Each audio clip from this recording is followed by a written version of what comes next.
Europe 1, le journal de Roland Garros.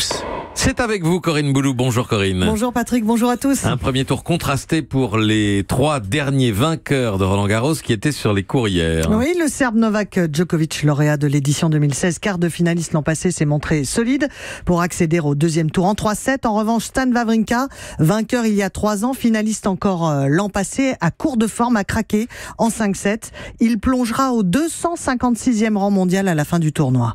Quant à Rafael Nadal, il est contraint de jouer les prolongations par la pluie qui s'est invité en début de soirée.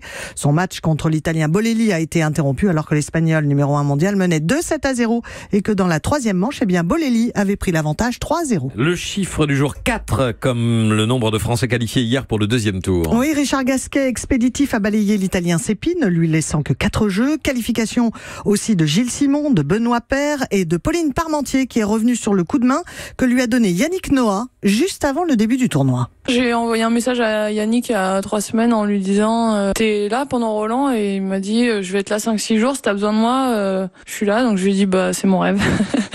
Et du coup il a atterri vendredi matin, il est venu sur l'entraînement de l'après-midi. Après il n'y a pas de collaboration particulière, mais je sais qu'il regarde nos matchs, il aime pas trop venir au stade, mais je sais qu'il est à fond quoi. En revanche, soupe à la grimace pour Kristina Mladenovic, éliminée par l'Allemande Petkovic, ex-top 10, aujourd'hui 107e mondiale.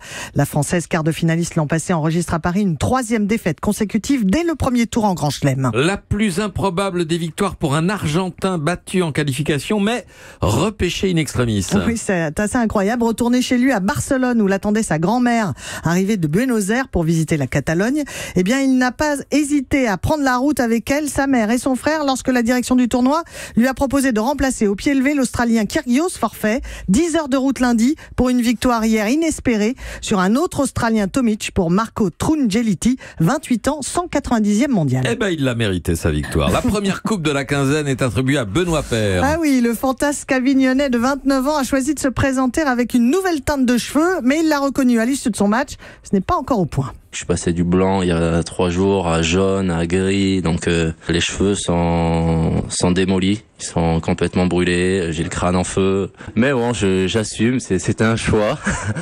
Mais voilà, c'est pas ça le plus important. Ce qui est important, c'est d'arriver à jouer au tennis, et c'est ce que je fais plutôt bien en ce moment. Et puis pour les cheveux, je suis retourné voir la coiffeuse après pour voir ce que je peux faire. Ouais, alors bon courage à elle. Pas bon pour les cheveux ça. Ça c'est la petite musique du programme du jour. Si le ciel et Laurent Cabrol le permet, 5 Français, 3 Françaises, 2 anciennes patronnes. Oui, l'américaine Serena Williams, la russe Maria Sharapova doivent faire leur entrée dans le tournoi, tout comme la meilleure chance française dans le tableau féminin Caroline Garcia, 7e mondiale et quart de finaliste l'an passé. Rafael Nadal doit lui faire son retour sur le court Châtrier pour terminer son match interrompu par la pluie. Merci à vous et à demain. Bonne journée à Roland Garros. À vous Corinne Boulou dans un instant, restez avec nous.